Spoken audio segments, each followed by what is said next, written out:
आसंता खाली राजभवन सम्मुखें पछुआ वर्गों अधिकार पर आंदोलन करिबो बीजेडी। या पूर्व ओबीसी संरक्षण प्रसंग में बीजेडी और कांग्रेस को टार्गेट करछंती राज्य बीजेपी सभापति मनमोहन सामल। मनमोहन कहते पछुआ वर्गों को संरक्षण बाबद में कहवाकू बीजेडी किंबा कांग्रेस नैतिकता नहीं। सेमाने इतिहास पढ़ंतु, सेमानक आंदोलन को लोक ग्रहण करेंगे नहीं।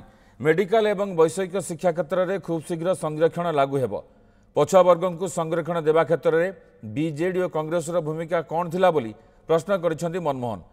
मंडल कमिशन विरोध में पछुआ वर्गों को वंचित करने बिजुबाबू सुप्रीमकोर्ट जाइथिले। कांग्रेस और बीजेडी लंबा समय धरी सरकार रही मध्य लागू करिपारले नाही। जवाब में बीजेडी कहिछि बीजेपी केन्द्र में 11 वर्ष धरी शासन में थिले भी पछुआ वर्गों को सबुबेले अवहेला करिसेंती। शिक्षा वर्ष सरिला वैषयिक शिक्षार संरक्षण देले नाही बोली अभियोग करिसेंती बीजेडी विधायक अरुण साहू। 11.25 थिला से को लागू करिबार असुविधा कोन थिला? गोटे लंबा समय शासन में आम तो 78 वर्ष पर आसिल।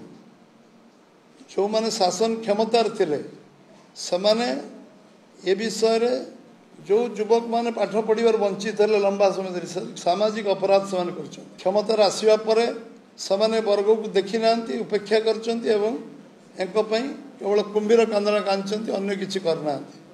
जदि विधानसभा आम से दिगरे न लड़ी था हुए तो आज से जो आंशिक संरक्षण देइछंती, जो गोटे हल्का संरक्षण देइछंती सेटा देई न थांते। आमे आंदोलन करूचु करिवो एवं से आंदोलन चापरे से माने आज एतिक बाट आछंती। संपूर्ण भाव आसवाक आमर एटा दाबी।